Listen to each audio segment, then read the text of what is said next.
इस बार 15 अगस्त का उत्सव होगा थोड़ा और खास। एक तरफ राजस्थान की शान हरियाली तीज की रौनक, तो दूसरी तरफ देश के 80वें स्वतंत्रता दिवस का गौरव। तीज की हरियाली, राजस्थानी संस्कृति की खूबसूरती और आजादी के जश्न का जोड़। इस बार कुछ होगा एक साथ खास। आइए तीज की खुशियों के साथ देशभक्ति के रंग में रंग जाएं और मनाएं राजस्थान की संस्कृति और भारत की आजादी का एक खास संगम।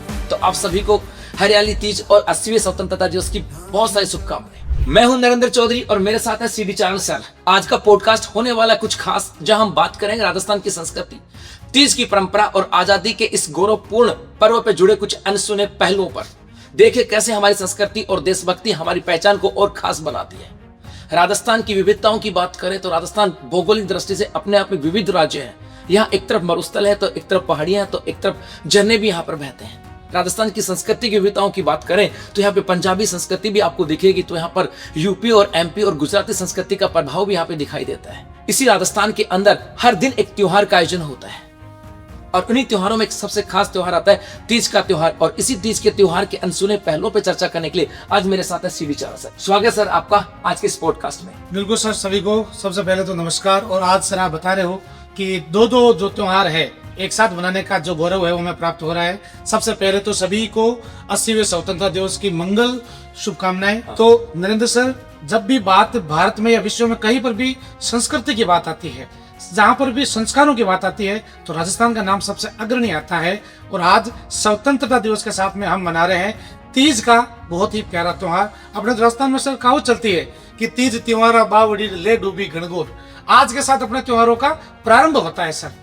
और ऐसी मान्यता है सर इस तीज के त्योहार की कि सर आज तो अपन जैसे होली, दीपावली बहुत बड़े त्योहार मानते हैं, ये कहते हैं कि अपने पहले प्राचीन के में तो राजस्थान में सबसे बड़ा त्योहार जो है वो तीज को त्योहार मानता है सर। आपने कहा कि राजस्थान में त्योहारों की शुरुआत तीज के त्योहार से होती है। जी सर। तो इसके कुछ अनसुने पहलू जिनकी महत्व हमें दर्शाती है कि हाँ तीज का त्योहार बहुत महत्वपूर्ण है हमारे लिए। बिल्कुल नरेंद्र सर, देखो अपन जब पौराणिक इतिहास की बात करें, अपन पौराणिक बात करें तो ऐसा बताते हैं कि जो माँ पार्वती है उन्होंने शिव को प्राप्त करने के लिए जो है 108 जन्मों तक तपस्या की थी।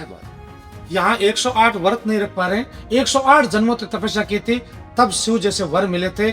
इसलिए आज भी जो महिलाएं हैं वो व्रत रखती है कि भाई मुझे भी जो है कोई सुयोग्य वर मिले। पौराणिक मान्यता है कि भाई माँ पार्वती जो है उन्होंने 108 जन्मों तक शिव की तपस्या की, तब उनको शिव मिले थे। तो आज भी तीज को जो त्योहार रखे सर, भी को महत्व है कि जो शादीशुदा महिलाएं हैं अपने पति की लंबी आयु के लिए व्रत रखती है, ठीक है, उनको स्वस्थ रखे, भगवान दीर्घायु प्रदान करे, इसको लेकर के। बस सामान्यतः ये कह सकते हैं कि सर एक महिला के द्वारा अपने सुयोग्य पति की लालसा के अंदर या ऐसा पति जो उनके सपनों का राजकुमार जैसा हो, उसकी प्राप्ति के लिए इस व्रत को रखा जाता है। बिल्कुल सर। सर ये तो बेसिकली आपने बता दिया, लेकिन सर इसका संबंध कहीं राजस्थान के साथ भी रहा है क्या? क्योंकि राजस्थान के अंदर तो उसको बहुत बड़े स्तर पर मनाया जाता है। बिल्कुल सर, इसमें देखो एक तो अपने हमारे राजस्थान में सर कल्चर में बहुत बड़े बड़े अनूठे पहलू है।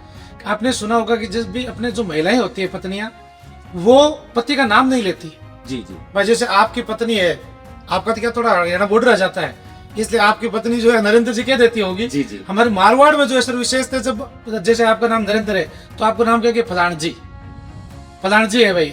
अच्छा, मतलब यहाँ पे नाम न लेकर के फलान जी ये नाम से पुकारती है, नाम से नहीं पुकारती है। केवल एक ही दिन ऐसा होता है सर जब महिलाएं अपने पति को अपने नाम से पुकारती है, जब तीज का झूला झूलती है कि मैं उनकी यानी नरेंद्र जी की पत्नी या फलान जी की पत्नी जो है उसके नाम से अपने पति की लंबी आयु के व्रत को लेकर के या कामना के साथ में जो है तीज का झूला जो है प्रारंभ करते हैं। हाँ, तीज पे झूले झूले जाते हैं और उसका मतलब बेसिकली साइंटिफिक रीजन यही होगा कि इस झूले को इसलिए झूला जाता है ताकि वहां पर अपने पति की जो आयु है वो दीर्घायु हो सके। बिल्कुल सर। और अब सर आपने पूछा कि जैसे राजस्थान को लेकर के, तो राजस्थान को लेकर के सर बहुत बड़ा महत्व है इसको लेकर के। अब आप भी जीके के धुरंधर हैं, राजस्थान में क्या पूरे भारतवर्ष में सर का जो है वास्तव में जो क्लास चलती है पूरा भारतवर्ष देखता है और हजारों हजार सिलेक्शन आप से पढ़ करके बच्चे जो है हुए हैं, तो आप बहुत अच्छे से जानते हैं। तो अपने ऑडियंस को मैं बताऊं सर कि एक बीकानेर के राजकुमार हुए थे पृथ्वीराज राठौड़ जी जी, जो बहुत बड़े कवि भी हुए थे। इतिहास में अपन पृथ्वीराज राठौड़ और महाराणा प्रताप पीतल और पातल के रूप में पूछते हैं। पीतल पातल पीतल वाले हैं के? बिल्कुल सर, वही है, पीतल पातल री धरती मीरा करमारी धरती। जब हम लोग चर्चा कर रहे थे तो सर ने मुझे बताया भी था कि ऐसा है, तो मैंने कहा सर मुझे इतना इतिहास आता नहीं है, क्योंकि मैं सोचा कि जब पॉडकास्ट का दौर होगा उस समय मैं सर से बात करूंगा कि हाँ उस समय चेक करूंगा। तो मतलब बेसिकली होता क्या है कि संस्कृति को पढ़ा नहीं जाता, संस्कृति को जिया जाता है। और ये संस्कृति को जी करके और वो चीजें थे ना, वो जो अनसुने पहलू जो है वो आप लोगों के सामने लेकर के आ रहे हैं। जी बिल्कुल सर। तो आज भी कहावत चला कर आपने कि पीतल पातल धरती मीरा कर्मारी धरती कितरो करा बखान कण कण चो गूंजे जय जय राजस्थान। जी जी। तो पृथ्वीराज राठौड़ जब सर पृथ्वीराज राठौड़ बीकानेर का थे और उनको अकबर ने गागरोन की जागीर दी थी, गागरोन झालावाड़। अब गागरोन सर बीकानेर से बहुत दूर है सर, बहुत दूर। आज क्या है कि आज की सुविधाओं ने आज की जो दूरियां कम कर दी। आज जैसे आपको हरियाणा जाना, आपके झुंझुनू में जाना होता है तो आप यहाँ से स्कॉर्पियो स्टार्ट करते हो और दोपहर को रवाना होते हो, शाम तक घर पहुंच जाते हो। लेकिन पहले सर इतनी सुविधाएं नहीं थी। तो तीज के जब इनका विवाह हुआ पृथ्वीराज का विवाह होता है, इनकी पत्नी का नाम है सर लाला दे जी। तो लाला दे पृथ्वीराज जी रवाना हो रहा घर, तो रवाना होते समय लाला दे ने उनको कहा कि आप गागरोन तो चाह रहे हो ठीक है, लेकिन तीज के त्योहार पर आप जरूर घर आ जाना, वापस आना, क्योंकि मैं ये व्रत तुम्हारे कामने के लिए तुम्हारे लिए ये व्रत रखते। और वो त्योहार सर जब भी राजस्थान में क्या कि मारवाड़ के क्षेत्र में अपन आज भी देखते हैं कि सर संसाधन कमाने के बहुत कम हुए थे, ठीक है, लेकिन लोग बाहर कमाने जाते तो यही एक जरिया होता था, घर आना है, पत्री जो मिलन का के दो चाहिए, जो अपन पढ़ते हैं ढोला मारू की प्रेम कथाएं, मुमल बेंदर की कथा पढ़ते हैं। तो उसी में अगर अपन देखें तो राजस्थान में जो है महिलाएं कहती है तीज के त्योहार पर जो है थाने घर पक्का ही आनो है।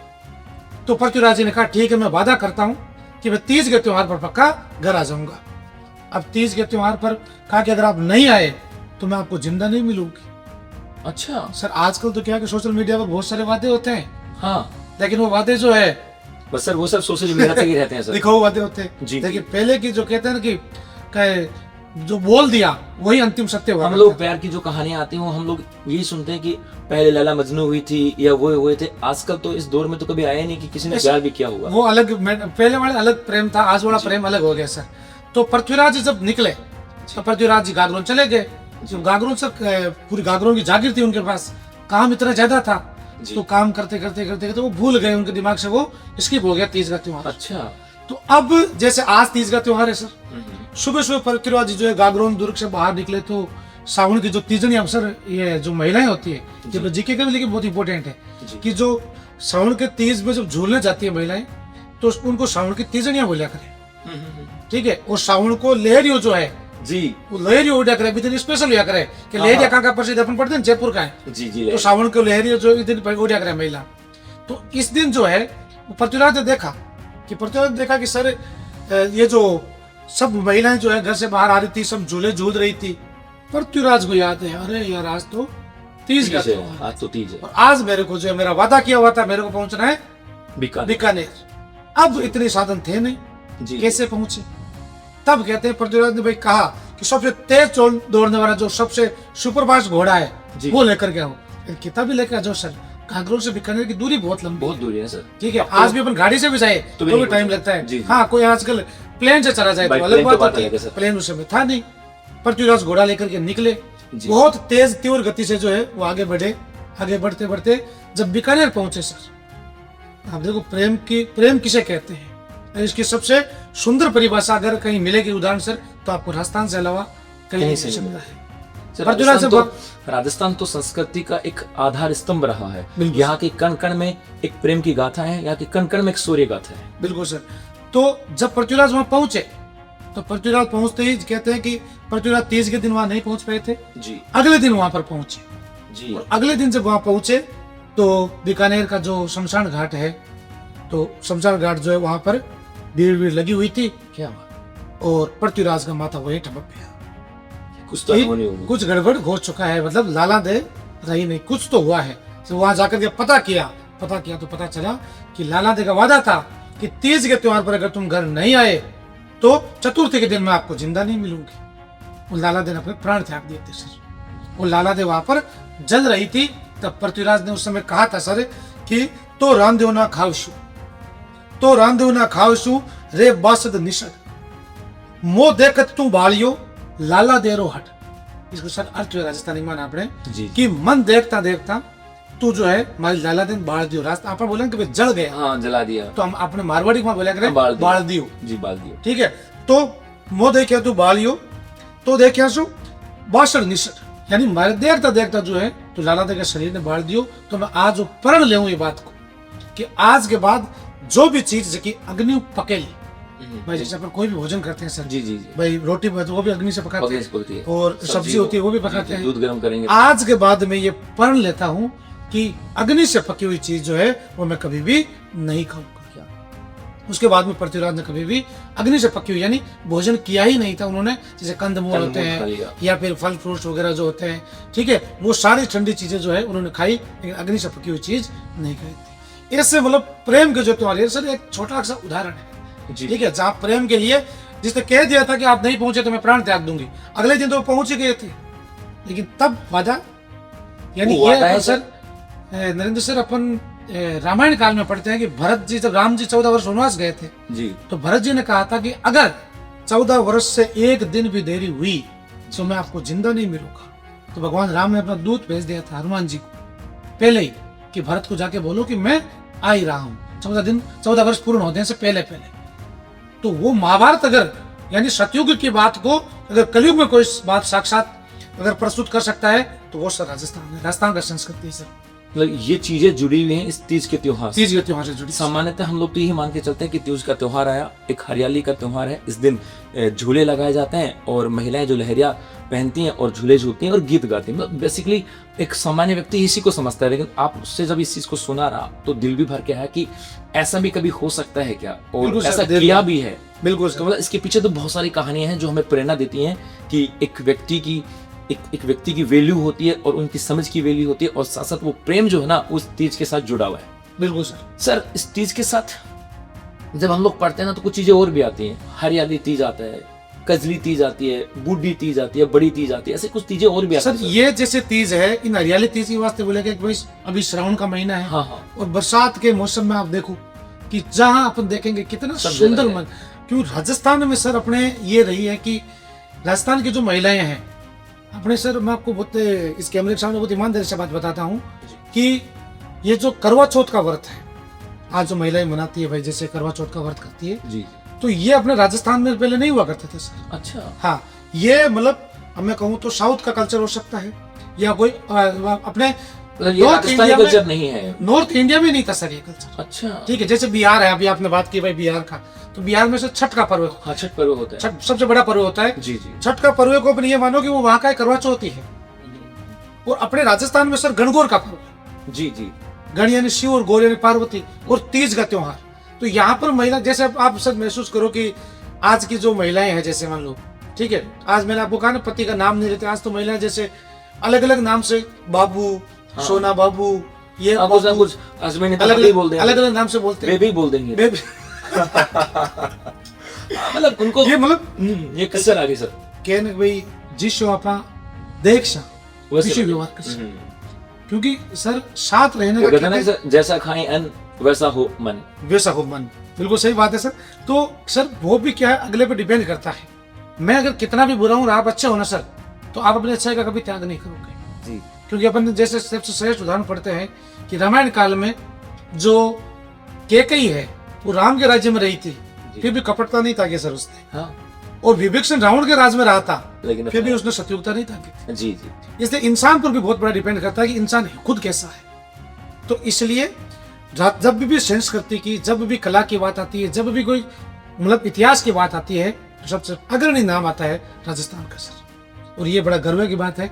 और आप तो सर वहाँ उस वीरों की धरती से हो जहाँ वो अपने जो पूर्व राष्ट्रपति जी जगदीप धनखड़ जी, उन्होंने ही कहा था कि अगर आप किसी मंदिर में, मस्जिद में या चर्च में कहीं भी आप माथा टेको नहीं टेको, जाओ या नहीं जाओ, आप झुंझुनू में गांव के हर हर गांव में हर घर के बाहर आपको एक शहीद की प्रतिमा मिल जाएगी, वहां जाकर आप प्रणाम कर लो, तो वही आपके साथ जो आपके तीर्थ है वो कंप्लीट हो जाएगा। मतलब झुंझुनू की भूमि में सर कहा जाता है कि झुंझुनू की जो भूमि है वो शहीदों की भूमि है, और हर घर से वहां से एक फौजी निकला है और हर गांव से शहीद निकला है, तो मतलब वो तो पवित्र भूमि है सर। देखिए सर, ये जो तीज है ना सर, इसकी पवित्रता भी अपनी अनूठी है, अलग है सर। तो हम बात करते सर कजली तीज की, और इनके पीछे भी सर कोई पुरानी कहानियां हैं क्या? तो जिससे ये जो श्रावण मास की तीज है, यानी इसका मेन महत्व श्रावण के महीने में आती है। जी, जी। और एक जो आती है जिसे अपन बोलते हैं बड़ी तीज, भादुड़ी तीज भी बोलते हैं जी, सर, जो भादुए के महीने में आती है, ठीक है, बूढ़ी तीज भी बोलते हैं उसको। जी, तो ये अपने मारवाड़ में जो है वो बड़ी तीज जो है, बूढ़ी तीज जो है बड़े धूमधाम से सर मनाई जाती है यहाँ पर। जी। और उससे फिर जो है अपने जैसे बूंदी क्षेत्र में आती है कजली तीज महोत्सव होता है बूंदी में। कजगजी तीज महोत्सव होता है सर। जी, जी। तो अलग अलग वो तीज की सवारी भी अपने जयपुर में जो है आपके आरटीडीसी के द्वारा निकलती है, ध्यान रखो। तो ये अपने पौराणिक इतिहास में अगर बात करें तो तीज का त्योहार जो बड़े धूमधाम से यहाँ पर मनाया जाता है सर। तो हमने बात की थी तीज के अनसुने पहलुओं पर, उसका भारत के सापेक्ष महत्व की बात की, राजस्थान के अंदर उनकी पौराणिक गाथाओं की बात की, एक पत्नी के द्वारा पति के लिए की गई दीर्घायु की जो प्रण था उसकी बात की गई और उस प्रण को निभाने की चर्चा की। तो सिर्फ हरियाली तीज सिर्फ खुशियों और उमंग का पर्व नहीं है, बल्कि हरियाली प्रकृति से जुड़ने का भी अवसर है। और इसी भावना को आगे बढ़ाते हुए राजस्थान सरकार ने मिशन हरियालो राजस्थान की शुरुआत भी की थी, जिसकी शुरुआत 7 अगस्त 2024 को मुख्यमंत्री बजला शर्मा के द्वारा दूदू जयपुर से शुरुआत की गई थी और कहा था कि अगले 5 सालों में हम 50 करोड़ पौधे लगाने वाले हैं और हर वर्ष 10 करोड़ पौधे लगाने वाले हैं। तो आप लोगों को भी इसी हरियाली राजस्थान अभियान के साथ जुड़ करके एक पौधा लगाने का प्रण लेना चाहिए कि उससे प्रकृति भी अच्छी होगी, मन भी अच्छा होगा और हम भी स्वस्थ होंगे। और ये पूरा का पूरा कार्यक्रम एक पेड़ मां के नाम के तहत चलाया गया था, जिसका आयोजन जिसका संचालन केंद्र सरकार के द्वारा किया गया था। तो सर बहुत सारे ऐसे पहलू थे जिन पे हम लोगों ने चर्चा की, बहुत सारी चीजें ऐसी थी जो मुझे भी नहीं पता थी, हमारी ऑडियंस को भी नहीं पता होगी। तो उनको सुन करके मेरा भी दिल ऐसा थोड़ा सा गदगद सा हुआ कि ऐसी भी कहानियां होंगी क्या जो इस मिट्टी में छुपी हुई हैं, जो सामने नहीं आई होंगी। सर हो सकता है इतिहासकारों को पता होगी, मेरे जैसों को नहीं पता हो, लेकिन इस पॉडकास्ट के माध्यम से ऐसे हमारे जो व्यूअर्स हैं जिनको नहीं पता हो उनके सामने भी गई है सर बातें। बिल्कुल सर, जब भी आज भी मतलब कवि लिखते हैं कि जब भी मैं राजस्थान की धरा पर चलता हूँ तो मुझे इस बात का डर रहता है कि कहीं मेरा पांव किसी वीर की अर्थी पर तो नहीं पड़ा है। यहाँ के कण कण में वीर समाये तो है सर, ठीक है। हम जब बात करते हैं सर कि इतिहास की, तो इतिहास में तो सर अपन बात करते हैं कि जब सबसे पहले भारत पर जो अटैक, मुस्लिम अटैक अपन मानते हैं 712 ईस्वी में मोहम्मद बिन कासिम का सर अटैक जी था। जी। और कासिम के अटैक के बाद में जो है 1192 ईस्वी में सर तराइन का दूसरा युद्ध लड़ा गया था। इस समय से लेकर इस समय तक लगभग 480 वर्ष का बीच में समय रहता है सर। और इस समय तक अकेला राजस्थान मुस्लिम आक्रमणकर्ताओं को रोकने के लिए ढाल बन के खड़ा था। और सर हम इतिहास पढ़ते हैं कि 1192 ईस्वी में जैसे ही राजस्थान का किला ढहा था, यानी पृथ्वीराज चौहान तृतीय तराइन में हारे थे, अगले कुछ सालों में मात्र 20-25 सालों में जो है दिल्ली फतेह हो गई थी। सर ये तो बात होगी तीज की, लेकिन आज का दिन सर वैसे भी खास है। आज सर 15 अगस्त है सर, और 15 अगस्त 2026 को भारत अपना 80वां स्वतंत्रता दिवस मना रहा है और इस वर्ष का समारोह भी खास होने वाला है। इस समारोह में वंदे मातरम के 150 वर्ष पूर्ण हो रहे हैं और पहली बार ऐतिहासिक लाल किले की प्राचीर से प्रधानमंत्री के आगमन पर वंदे मातरम का गायन होगा। बिल्कुल सर। इसके बाद प्रधानमंत्री राष्ट्रीय ध्वज फहरा करके देश को संबोधित करने वाले हैं। इस बार समारोह की थीम युवा शक्ति विकसित भारत 2047 रखी गई है, जिसमें लगभग 5000 से अधिक विशेष अतिथियों को आमंत्रित किया गया है, जहां पे स्टार्टअप, किसान, कारीगर, महिला उद्यमी, सफाई कर्मी, विभिन्न क्षेत्रों के जो उत्कृष्ट कार्यकर्ता हैं वो यहाँ पे शामिल होने वाले हैं। लाल किले पर लगभग 2500 से अधिक एनसीसी कैडेट और माई भारत स्वयंसेवक वंदे भारत की आकृति बनाने वाले हैं। भारतीय वायुसेना का MiG-21, भारतीय वायुसेना का MiG-17 हेलीकॉप्टर पुष्प वर्षा भी करने वाला है। मतलब ये 15 अगस्त इस बार भी खास होने वाला है। तो सर कुछ ऐसी लाइनें जो दिल तक पहुंच जाएं। बिल्कुल सर, जब स्वतंत्रता दिवस की बात आती है तो भगत सिंह की वो 2 पंक्तियां मुझे याद आती है कि मेरी कलम मेरे जज्बातों से इस तरह से वाकिफ है, मेरी कलम मेरे जज्बातों से इस तरह से वाकिफ है कि मैं इश्क लिखना चाहूँ तो इंकलाब लिखती है। क्या बात, वो इंकलाब लिखती है। बिल्कुल, जब भी बात आती है स्वतंत्रता दिवस की तो अपने पूर्व जनरल हुए हैं थल सेना के जनरल विपिन रावत जी जी प्रथम भारत के CDS भी बने हुए। थे। उन्होंने कहा था सर कि कोई भी आदमी अगर ये कहता है कि मुझे मौत से डर नहीं लगता है, या तो वो झूठ बोल रहा है या वो इंडियन आर्मी का जवान है सर। क्या तो बिल्कुल सभी को बहुत बहुत शुभकामनाएं। तो आज का दिन वैसे ही बहुत खास है और इस दिन को और भी खास बना दिया CD चरण सर ने। सर लास्ट की कुछ ऐसी बातें जिसके साथ हम लोग अपने इस पॉडकास्ट को एंड तक ले जा सके। बिल्कुल सर, देखो आज जो है नरेंद्र सर के साथ में जो वास्तव में बहुत ही अव्वल दर्जे के गुरुजी है, जिनको पूरे राजस्थान या भारतवर्ष में जो है बच्चों का बहुत स्नेह, बहुत प्यार, बहुत आशीर्वाद जो है मिलता है। और इसी प्यार आशीर्वाद के कारण सर को जो है मेहनत भी अधिक करनी पड़ती है जी। और आज सर के साथ में जो है मुझे बैठ करके और राजस्थान के कल्चर को लेकर के, राजस्थान के इतिहास को लेकर के कुछ तथ्य जो है साझा करने का अवसर मिला है। तो पहले तो सर को भी बहुत बहुत धन्यवाद है। और इसके साथ में ही आज सर तीज का त्योहार भी है जी। और सर का भी जो है, सर की तीजनी जो है इंतजार कर रही है। और संभवतः सर आज 80वां स्वतंत्रता दिवस भी है और वीर शहीदों को हम वास्तव में नमन करते हैं, जिन्होंने मातृभूमि की रक्षा के लिए अपने प्राणों तक की आहुति दे दी। और सर सबसे बड़ी बात, जो मेरी सबसे अंतिम बात ये रहने वाली है जी। हम यहाँ पर पॉडकास्ट तभी सफर कर पा रहे हैं क्योंकि सरहद पर पैनी लिगाए के लिए माँ भारती के वीर खड़े हैं। तो आजादी के इस गौरवपूर्ण अवसर पर राजस्थान की वीर धरती भी राष्ट्र के प्रति अपने संकल्प को दोहरा रही है। शौर्य, त्याग और देशभक्ति की संबंध परंपरा वाला राजस्थान आजादी के बाद से भारत की विकास यात्रा का महत्वपूर्ण हिस्सा रहा है। आज राजस्थान पर्यटन, कृषि, उद्योग, शिक्षा, ऊर्जा और आधारभूत विकास जैसे क्षेत्रों में अपनी भूमिका लगातार मजबूत बना रहा है। इस 80वें स्वतंत्रता दिवस का संदेश केवल अतीत को याद करना नहीं, बल्कि 2047 के विकसित भारत के सपने को पूरा करना है। आए राजस्थान की इस धरती से हम संकल्प लें, अपनी विरासत को संभालेंगे, विकास को गति देंगे और देश के प्रति अपना योगदान देंगे। तिरंगा हमारी शान है, राजस्थान हमारा गौरव है, विकसित भारत हमारा संकल्प है। जय जय राजस्थान।